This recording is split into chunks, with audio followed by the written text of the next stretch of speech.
पापा मुझे बचा लीजिए, अब मैं बच नहीं पाऊंगा। आग पूरी बिल्डिंग में फैल चुकी है। हम लोग खुद को बचाने के लिए बाथरूम में बंद हो चुके हैं, लेकिन यहाँ भी धुआं बढ़ता ही जा रहा है। बहुत घुटन हो रही है। ये सब कुछ एक कांपते हुए स्वर में एक लड़के ने अपने पिता से कहा। लखनऊ कोचिंग अग्निकांड में फंसे एक छात्र ने रोते हुए अपने पिता को फोन पर जब ये बात कही तो पिता बेसुध होकर अपने बेटे को बचाने के लिए दौड़ पड़े। इधर एक माँ कह रही हैं कि अब हम क्या करेंगे। इतना कहते ही वो बेहोश हो जाती हैं। माँ के साथ आए लोग उन्हें संभालते हैं। पिता बेटे के आखिरी कॉल पर भागता हुआ मौके पर पहुंचता है। अपने बेटे की तलाश के लिए लोगों को अपने मोबाइल में फोटो दिखा दिखाकर बेटे के बारे में पूछ रहा है। कहीं मौके पर एक माँ अपने बच्चे को ढूंढने के लिए गुहार लगाते लगाते बार बार बेहोश हुए जा रही हैं। इस हादसे में एक कपल की भी मौत हो चुकी है। ये दोनों शादी करने वाले थे। अगले साल इनकी जिंदगी में एक नई शुरुआत होने वाली थी, लेकिन मौत ने, इस हादसे ने उनकी पूरी जिंदगी ही खत्म कर दी है। इस हादसे के बाद आदित्य श्रीवास्तव नाम के एक स्टूडेंट भी लापता हैं।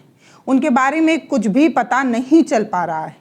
आदित्य ने अपने साथी को फ़ोन करके ये कहा था कि मैं यहाँ फंस गया हूँ, मुझे निकाल लो। इसके बाद से उनका फ़ोन बंद बता रहा है। कोई सूचना नहीं मिल पा रही है। आदित्य कहाँ हैं, कहाँ नहीं हैं, जिंदा बच गए या ख़त्म हो चुके हैं, इसकी कोई जानकारी सामने नहीं आ रही है। लखनऊ के कोचिंग सेंटर में सोमवार को भड़की आग ने 15 लोगों की जान ले ली, 15 लोगों को मौत के घाट उतार दिया। ज़्यादातर स्टूडेंट ही हैं। हादसा इतना भयानक था कि कई छात्र अपने आप को बचाने के लिए, अपनी जान बचाने के लिए कोचिंग सेंटर के छत से छलांग लगा रहे थे। इस हादसे में उन परिवार वालों में दहशत का माहौल साफ नजर आता है जिनके बच्चे इस कोचिंग सेंटर में थे। हादसे के बाद उन्हें ढूंढने की कोशिश चल रही है और उन्हें बचा लेने की मिन्नतें तो कल से ही गूंज रही हैं। केजीएमयू के ट्रॉमा सेंटर के सीएमएस डॉक्टर प्रेम राज सिंह ने बताया कि अस्पताल में कुल 21 लोग आए थे, जिनमें से 6 की स्थिति स्थिर है। एक बच्चा जो ऊपरी मंजिल से कूद पड़ा था, उसके कमर में चोट आई है, लेकिन अभी वो स्थिर बताया जा रहा है। बाकी 15 लोगों को मृत अवस्था में लाया गया था, मरे हुए ही आए थे।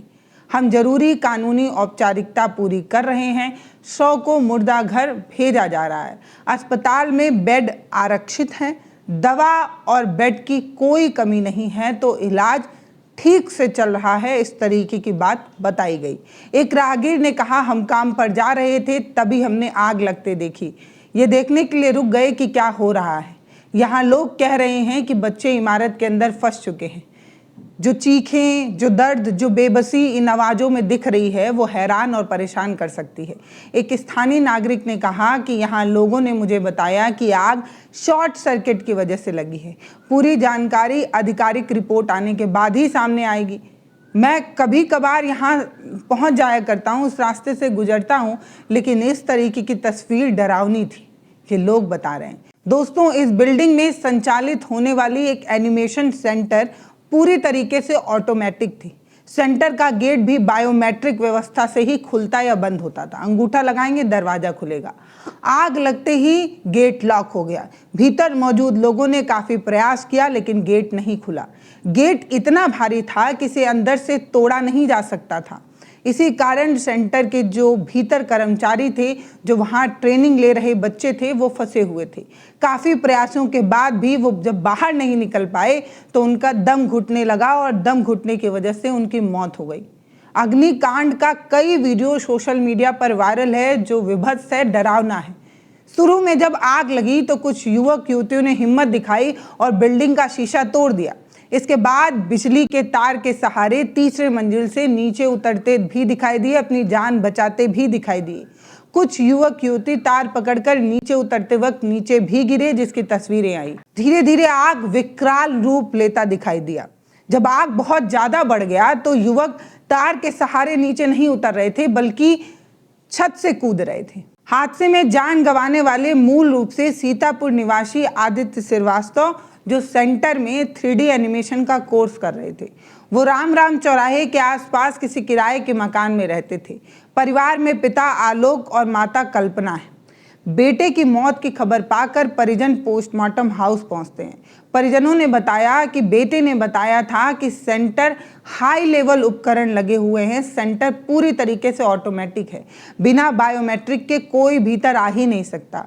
आग लगने के दौरान बिल्डिंग की बिजली चली गई थी, जिससे सारा सिस्टम ठप हो गया था।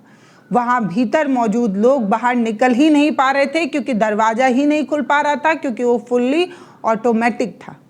अब आप सोचिए, इन खबरों से उतर जो सोनपुर में एक छोटा गांव है, जिस छोटे गांव में एक छोटे से आंगन में बैठी एक माँ दोपहर के वक्त का खाना बना रही है, रसोई में रोटी बेल रही है, तभी उसके फोन पर स्क्रीन चमकता है और उसे दिखता है कि वीडियो कॉल आया हुआ है।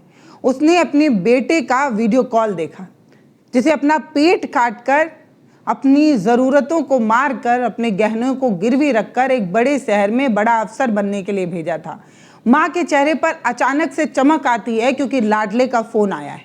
वो अपने आटे से सने हाथ को साड़ी के पल्लू से पोंछती है और मुस्कुराते हुए फ़ोन को उठाती है। घर में जो दुख हो वो बेटे को ना पता चले, इसलिए माएँ अक्सर मुस्कुरा ही देती हैं, लेकिन स्क्रीन पर बेटे का वो मुस्कुराता हुआ चेहरा उन्हें नहीं दिखता है। स्क्रीन पर दिखता है काला, घुटन भरा भयानक धुआं। माँ कुछ समझ ही नहीं पाती है। जब तक वो कुछ समझती तब तक पीछे से खांसती हुई, हाफती हुई, एकदम मौत से खौफ खाती कांपती एक आवाज़ आती है। वो आवाज़ पहचानती हैं उनकी माँ। माँ, यहाँ आग लग गई है, बहुत धुआं है माँ, अब शायद मैं जिंदा नहीं बच पाऊंगा माँ। ये कहना उस लड़के का है जिस लड़के ने एक सपना देखा था और अपने घर की सुकून भरी शाम को छोड़कर एक बड़े शहर में सपना बुनने आया था। माँ के हाथ से बेलन छूट जाता है। वो चीखती है, बेटा क्या हुआ है, बेटा क्या हुआ है, बाहर निकल जाओ बेटा। लेकिन दूसरी तरफ से सिर्फ खांसने की आवाज़ आती है और धीरे धीरे वो आवाज़ बंद हो जाती है और ज़मीन फ़ोन पर गिर जाता है और कॉल ऑटोमेटिक कट हो जाती है।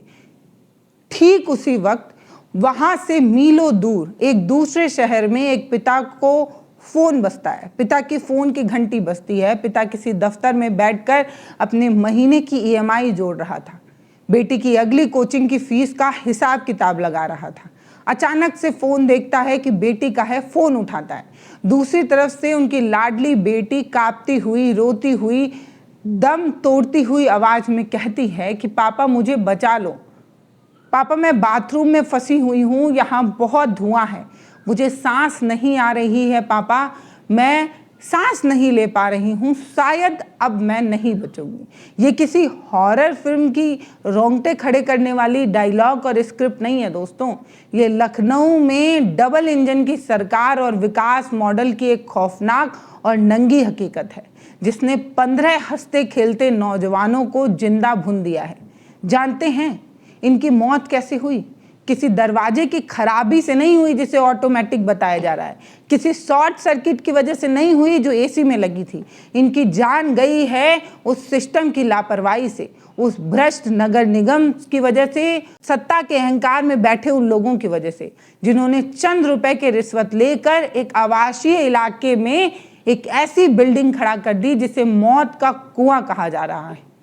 जरा आंखें बंद कीजिए दोस्तों और महसूस कीजिए कि सोनपुर के उस घर की कल्पना कीजिए जब एक माँ को फोन गया होगा तो उस पर क्या बीती होगी। 20-22 साल का एक नौजवान, वो लड़का जो गांव की पगडंडियों से निकलकर शहर के पक्की सड़कों की तरफ अपने सपनों को बुनने के लिए, अपने सपनों का माहौल तैयार करने के लिए निकला था, लेकिन उसे यकीन नहीं था कि ऐसा कुछ होने वाला है। अब जरा आंखें बंद करके दोस्तों महसूस कीजिए, सोनपुर के उस घर की कल्पना कीजिए जब आखिरी कॉल आया होगा तो उस माँ पर क्या बीती होगी। उस युवक के बारे में सोचिए, 20-22 साल का एक नौजवान, वो लड़का जब अपने गांव की पगडंडियों से निकला शहर के पक्की सड़क पर अपने सपनों को बुनने के लिए, अपने सपनों का महल तैयार करने के लिए, एक बेहतर भविष्य बनाने के लिए, मैं पक्के यकीन के साथ कह सकती हूँ कि जब वो अपने गांव से निकला होगा तो उसकी माँ ने उसके बैग में 2-4 पोटली बांध कर रखी होगी, कुछ राशन के, कुछ पसंदीदा लड्डू के, पिता जब स्टेशन पर उसे छोड़ने आए होंगे तो उस वक्त अपने जेब से 200-400 रुपए एक्स्ट्रा निकाल कर दिए होंगे। कहा होगा बेटा मन लगाकर पढ़ाई करना, इस बार का एग्जाम पक्का निकाल लेना। इस तरीके का हौसला, इस तरीके का ढाढ़स बनाकर बच्चे को कलेजे पर पत्थर रखकर भेजा होगा। उस लड़के की आंखों में एक सुरक्षित भविष्य का सपना था। वो रोज उस कोचिंग की सीढ़ियों पर चढ़ता था, ये सोच कर चढ़ता था कि एक दिन वो इस देश की व्यवस्था का हिस्सा बनेगा, अपने माँ बाप के आंसुओं का कर्ज चुकाएगा, पिता के झुके हुए जो कंधे हैं उसका सहारा बनेगा, बुढ़ापे की लाठी बनेगा। ये सब कुछ सोच रहा था, लेकिन उसे पता नहीं था कि जिस दिन वो पढ़ने जाएगा उस दिन वो उसके दिन का आखिरी दिन होगा। लेकिन दोस्तों, जिस दिन इस इमारत में आग लगी ये कोई आम दिन नहीं था। लपटों ने जब नीचे से इस इमारत को घेरा तो भागने का कोई रास्ता ही नहीं था। कैसे निकलते, कैसे भागते?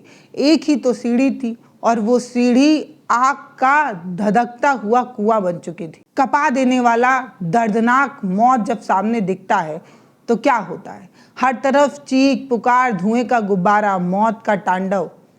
जब उसे लगा कि कोई रास्ता नहीं बचा है तो उसने अपनी माँ को वीडियो कॉल किया, दिखाया कि किस कंडीशन में वो फंस गया है और शायद अब वो लौट नहीं पाएगा, क्योंकि मौत का चक्रव्यूह बहुत ही खतरनाक था। एक काले धुएं का गुब्बारा था जिसमें वो फंस चुका था। सोचिए उस माँ की बेबसी, एक माँ जो अपने बच्चे को हल्की सी चोट लगने पर, हल्की सी खरोच आने पर तड़प उठती हो। उस माँ को उस समय कैसा लगा होगा, वो कैसे उसे बर्दाश्त कर पाई होगी। वो अपने फ़ोन की स्क्रीन पर अपने कलेजे के टुकड़े को मौत के मुंह में जाते देख रही थी और वो उसे बचा भी नहीं पा रही थी। वो बच्चा जो कभी अंधेरे से डरता था आज घने काले गुब्बारे के बीच अकेला खड़ा था, कह रहा था माँ अब मैं नहीं बच पाऊंगा। ये उसके आखिरी शब्द थे जो कलेजे में तीर की तरह लगते हैं। जब भी इस शब्द को सुनते हैं, महसूस करने की कोशिश करते हैं, एक अजीब तरीके की सुरसुरी दौड़ती है, एक दर्द दिखता है। ये सिर्फ 5 शब्द नहीं है, ये 5 शब्दों ने एक पूरे परिवार का भविष्य, एक पिता का जीवन भर की कमाई और एक माँ की ममता को जलाकर राख कर दिया। जब ये शब्द उस माँ के कान पर पड़े होंगे तो उस वक्त लखनऊ में क्या हुआ? सत्ता के गलियारों में बैठे हुक्मरानों के एसी कमरों में तापमान जरा भी बढ़ा होगा क्या? उन्हें तपिश महसूस हुई होगी जो उस दिन उस माँ के कलेजे में हो रही थी। क्या किसी मंत्री के माथे पर पसीने की एक बूंद भी नजर आई होगी? शायद नहीं आई होगी, क्योंकि मर तो कोई आम आदमी रहा था, कलेजे का टुकड़ा तो किसी और का बिछड़ रहा था। ये सिस्टम उस लड़के को नहीं बचा पाया। वो लड़का इस घुटन में तड़प तड़प कर मर गया। उसके फेफड़े में हवा की जगह वो जहरीला धुआं भर गया था बुरी तरीके से। तो उसने कितनी बार सिस्टम को कोसा होगा, उस लड़के ने कितनी बार सिस्टम को याद किया होगा, अपनी माँ को, जन्मदायिनी माँ को कितनी बार याद किया होगा। कितनी बार उसने सोचा होगा कि जिस सरकार को मेरे पिता ने वोट देकर चुना है वो सरकार आज मुझे बचाने क्यों नहीं आ रही है। आखिरकार ये सब कुछ सोचते वो मर गया, पीछे छोड़ गया एक माँ, उसकी आंखों में शायद कभी ना सूखने वाला एक आंसू, एक ऐसा घर जहां अब कभी किसी त्यौहार पर दिए तो नहीं जलेंगे और अगर जले भी तो शायद वो रौनक नहीं होगी। उनके घर का एक रौता चिराग इस सिस्टम ने बुझा दिया है। आंधी ऐसी चली है कि ये दिया अब दोबारा जल भी नहीं पाएगा। अब सुनिए उस बेटी की कहानी। सिर्फ वो लड़का नहीं, इस मनहूस इमारत ने एक छोटे से बाथरूम में छिपकर अपनी जान बचाने की कोशिश करती एक बेटी की भी कहानी सुनिए। बेटी की कहानी तो आपने सुन ली, अब उस बेटी की कहानी सुनिए जिसे सिस्टम हर बैनर पर चिपकाकर महिला सम्मान का राग अलापता है। जब आग लगी, धुआं फैलने लगा तो इंसानी फितरत होती है, पानी की तरफ भागता है। उस बच्ची ने भी यही सोचा होगा। वो भागकर बाथरूम की तरफ गई, बाथरूम में घुस गई और नल खोल दिया। उसने सोचा कि शायद जब पानी होगा तो आग आगे नहीं बढ़ पाएगी। उसने सोचा होगा कि शायद कपड़ा भिगोकर अपनी नाक पर रख लेगी तो इस धुएं से बच पाएगी, शायद बाथरूम का दरवाजा उस आग को बचा लेगा। लेकिन उसे पता नहीं था कि इस सिस्टम ने जो बिल्डिंग बना रखी है और इस सिस्टम ने जिस बिल्डिंग को पास कर दिया है उसमें हवा पास होने का कोई रास्ता ही नहीं है। एक गैस चैम्बर है जिसमें एक आग और एक धुआं, एक कोयले जैसी आग को बाहर निकलने का कोई रास्ता नहीं है। धुआं दरवाजे के नीचे से और रोशनदान से अंदर भरने लगा। कुछ ही सेकंड में एक छोटा सा बाथरूम एक गैस चैम्बर में तब्दील हो गया। वो दम घुटाने वाला माहौल था जहां सांस लेना मुश्किल हो रहा था। फेफड़ों में पिघलता हुआ शीशा डालने जैसा चुभने वाला ये धुआं था। इस बेटी ने कांपते हुए हाथ में अपने पिता को फ़ोन लगाया। अपने पिता का नंबर डायल करते हुए उसने सीधे कहा, पापा मुझे बचा लो, पापा मैं बाथरूम में फंस गई हूँ, मैं यहाँ से नहीं निकल पा रही हूँ, यहाँ बहुत धुआं है और धुआं बहुत ज़्यादा घुटन वाला है, सांस नहीं आ पा रही है। क्या कोई पिता जो मीलों दूर बैठा हो इस आवाज़ को सुनकर अपने होश पर रह पाएगा? उसके होश बेहोश नहीं हो जाएंगे?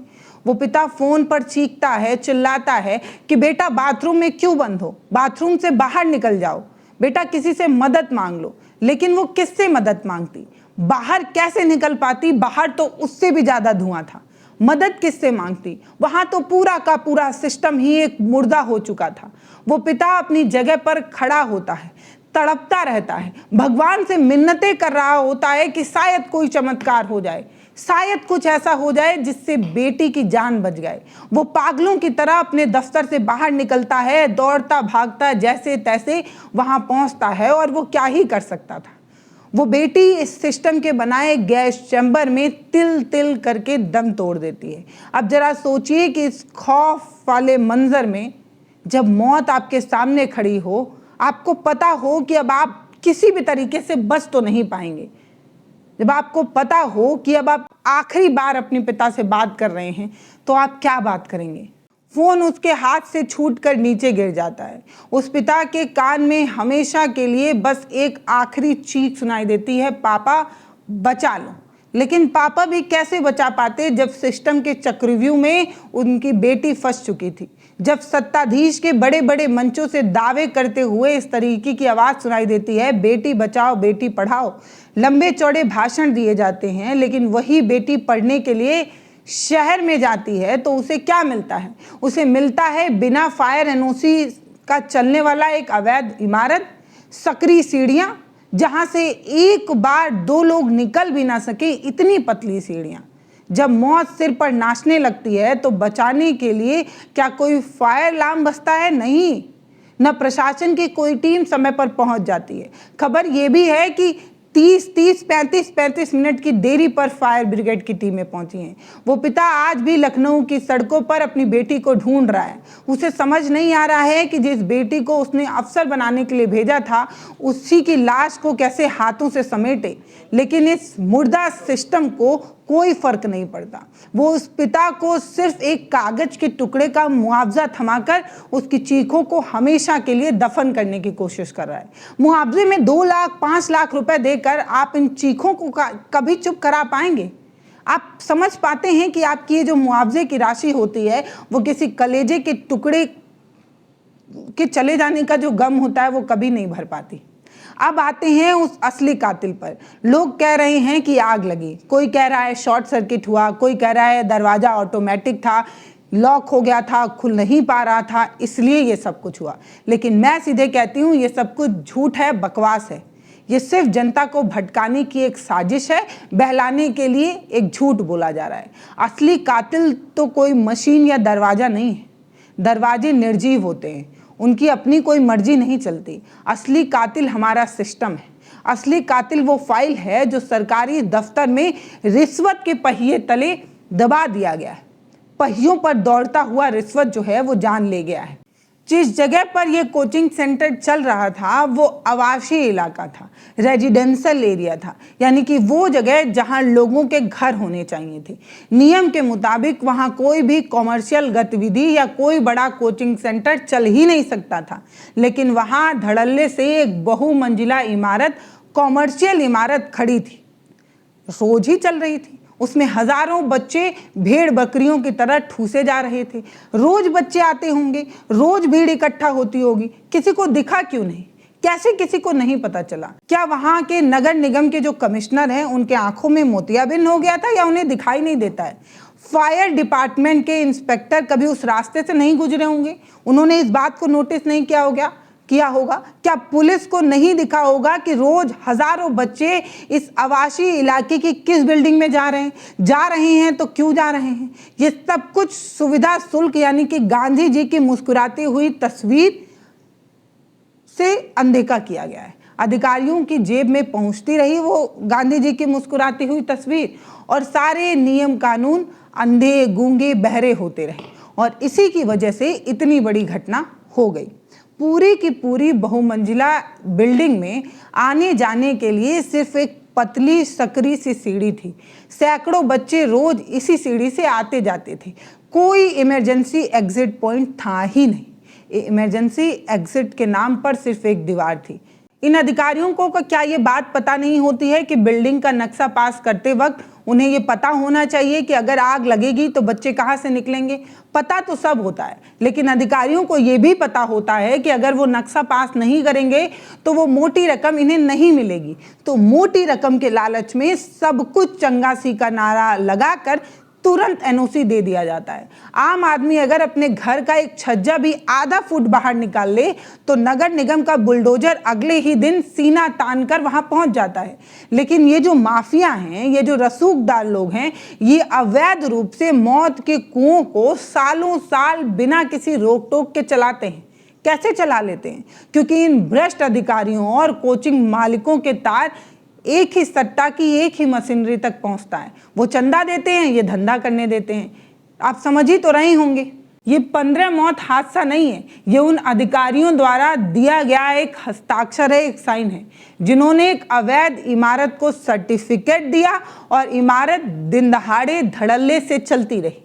अगर उन्होंने नहीं दिया होता तो शायद इस तरीके की घटना नहीं होती। अब 3 लोगों पर मुकदमा दर्ज कर दिया गया है, सभी को गिरफ्तार किया जा रहा है, इस तरीके की बात हो रही है। 4 अधिकारियों को सस्पेंड करने की भी खबर आ रही है। निलंबित अधिकारियों में जानकीपुरम के SIN गौरव कुमार बताए जा रहे हैं, इंदिरा नगर के FSO कमलेश कुमार सिंह जो हैं इसमें शामिल हैं और भी कई लोगों के नाम आ रहे हैं। लेकिन मुझे पता है कि कुछ दिन बाद ये सब कुछ भुला दिया जाएगा, इन अधिकारियों को वापस से विभाग में ले लिया जाएगा, क्योंकि सत्ता के गलियारों में बैठे लोग ये जानते हैं कि आपकी याददाश्त काफ़ी कमज़ोर है, आप गजनी से भी ज़्यादा भुलक्कड़ हैं। इनकी पूरी राजनीति आपके भूलने की बीमारी पर ही तो टिकी है। याद कीजिए 2019 में गुजरात के सूरत में भी तो इस तरीके की चीजें हुई थी ना। तक्षशिला में सरकार किसकी थी? बीजेपी की ही तो थी। वहां भी एक कमर्शियल बिल्डिंग की छत पर अवैध रूप से फाइबर का एक स्ट्रक्चर बनाकर कोचिंग चलाई जा रही थी, वहां भी आग लगी, वहां भी सीढ़ियां काफी सकरी थी। उस दिन 22 मासूम बच्चों की जान चली गई। जान बचाने के लिए बच्चे 4थी मंजिल की खिड़की से कूद कूद कर अपनी जान बचा रहे थे, लेकिन बचा नहीं पा रहे थे, जान चली जा रही थी। बच्चे ऊपर से गिर रहे थे, नीचे खड़ा सिस्टम तमाशा देख रहा था। ये सब कुछ हमने देखा था, लेकिन क्या बदल गया उसके बाद? कुछ भी तो नहीं बदला। क्या बदला? सरकार ने क्या सीखा? कुछ भी तो नहीं सीखा। उसके बाद आ गया जून 2023। इस तस्वीर को याद कीजिए, दिल्ली की राजधानी मुखर्जी नगर की ये तस्वीर आई थी। यहाँ पर भी एक कोचिंग सेंटर में आग लगी थी। बच्चे अपनी जान बचाने के लिए भाग रहे थे, AC के तारों से लटक कर 3री मंजिल से नीचे गिर रहे थे। किसी का पैर टूट रहा था, किसी का सिर फूट रहा था, किसी की रीढ़ की हड्डी टूट रही थी। वहां भी वही कारण था, सकरी गलियां थी, एग्जिट पॉइंट नहीं बनाया गया था, फायर सेफ्टी के नॉर्म्स नहीं फॉलो किए गए थे। फिर आ गया जुलाई 2024, दिल्ली ही है, दिल्ली का कोल्ड राजेंद्र नगर। यहाँ एक अवैध बेसमेंट की लाइब्रेरी चल रही थी। सड़कों पर नालों का अतिक्रमण था। जरा सी बारिश हुई, बेसमेंट में पानी भराया और 3 होनहार युवा जो IAS बनने की तैयारी कर रहे थे, इसी गंदे नाली के पानी में डूबकर मर गए। खबर याद है या भूल गए हैं? भूल ही गए होंगे। उत्तर प्रदेश का दिल और नवाबों का शहर लखनऊ। अब इस तस्वीर को देख लीजिए, वो राज्य जहां डबल इंजन की सरकार है, सबसे गंभीर सरकार है, सबसे ज्यादा विकास का दावा होता है, वहां 15 लाशें गिनी गई हैं, कल ही गिनी गई हैं। अब आप समझ तो रहे ही होंगे, इतनी सारी घटनाएं होने के बाद हम क्या सीखते हैं? आपको एक सीधा पैटर्न मैंने दिखाया। हर जगह शिक्षा का ये जो व्यापारीकरण है, हर जगह नगर निगम और फायर डिपार्टमेंट की ये जो बेशर्म भ्रष्टाचार वाली सिस्टम है, उसमें मरता एक आम आदमी है।